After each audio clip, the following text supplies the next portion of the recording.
તો રાજ્યમાં વરસાદી સ્થિતિ પર સત્તાવાર નિવેદન ડાયરેક્ટર ઓફ રિલીફની સંદેશ ન્યૂઝ સાથે ખાસ વાતચીત વરસાદી પરિસ્થિતિને આધીન પાક નુકસાનીનો સર્વે માટે ટીમો કામે લગાવવામાં આવી છે।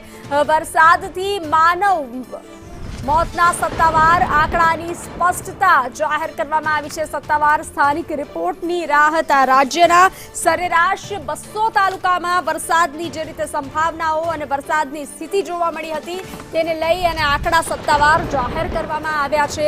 મોરબી, રાજકોટ, જામનગર, સુરેન્દ્રનગર, સૌરાષ્ટ્રમાં વરસાદ તો રાજ્યના 6 જિલ્લામાં ભારે વરસાદની આગાહી।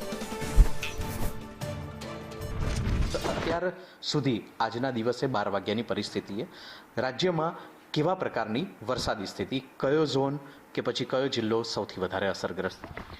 અત્યારે આજ સવારથી લગભગ બપોર સુધીમાં રાજ્યના 200 તાલુકાઓમાં એવરેજ જેવો વરસાદ છે। એમાં ખાસ કરીને સુરેન્દ્રનગર જિલ્લાના જે 5 તાલુકાઓ છે એમાં વરસાદનું પ્રમાણ થોડું વધારે છે। લગભગ 3 થી 4 ઇંચ જેટલા વરસાદ નોંધાયેલો છે।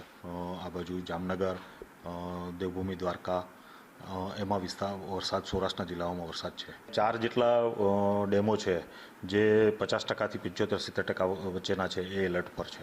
એનડીઆરએફની 17 ટીમો છે એ પાન ગુજરાતમાં ડિપ્લોય થયેલી છે। 33 જેટલી એસડીઆરએફની ટીમો છે અને 2 બટાલિયનમાં કોલમ્સ સાથે 6 ટોટલ આર્મીની કોલમ્સ છે એ વિવિધ જિલ્લાઓમાં પરિસ્થિતિના આધારે આંકલન કરી અને કાર્યરત છે। તમામ પરિસ્થિતિ પર નિરીક્ષણ કરવામાં આવી રહ્યું છે।